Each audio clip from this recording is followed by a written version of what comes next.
भारद्वाज ऋषि के आश्रम में रुके। सुबह राम जी को मिलने जाने से पहले उनके जो चेहरे के भाव थे वो बहुत ही नेगेटिविटी में आ गए।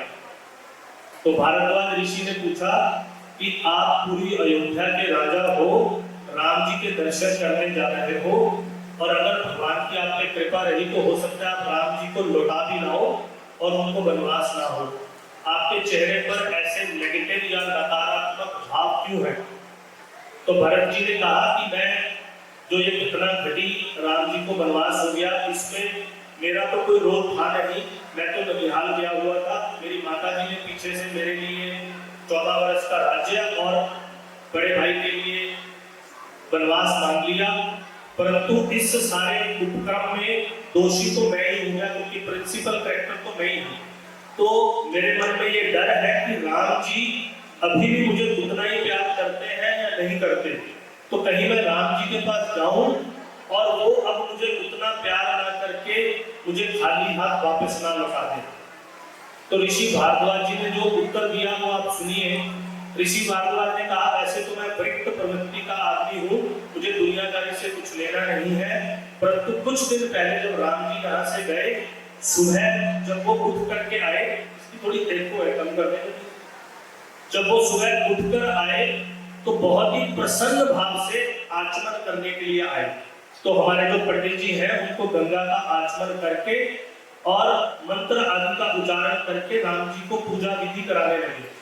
परंतु जैसे ही हमारे पंडित जी महाराज ने मंत्र बोला, राम जी की दशा विभील हो गई और वो बहुत ही उदास हो गए। तो भरत जी ने कहा, ऐसा मंत्र उच्चारण करके क्या भारत खंडे, आज भी हम अगर पंडित जी बोलते हैं तो ऐसा ही बोला जाता है, हमारा जम्बू द्वीप यानी एशिया द्वीप और भारत खंडे, हम भारत के रहने वाले। कहते जैसे ही राम जी ने भरत का नाम सुना, उनके चेहरे पे इतनी ज्यादा उदासी आ गई कि उन्होंने कहा कि यार मेरा भाई किस दशा में होगा, वो तो ननिहाल छुट्टियां मनाने गया हुआ था, ये वाला उपक्रम हो गया, मुझे समझ में नहीं आ रही, ना मैं जा सकता हूँ अयोध्या, ना पता लगा सकता हूँ।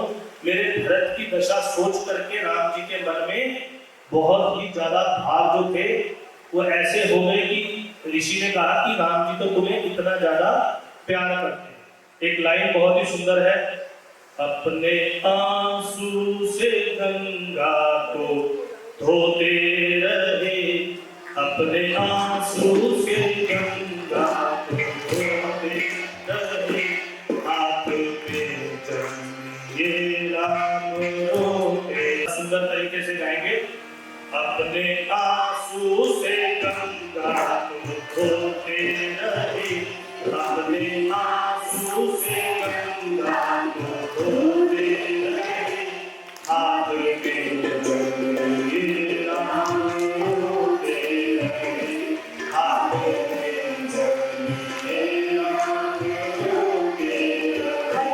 अच्युतम केशवम कृष्ण दामोदरम, अच्युतम केशवम कृष्ण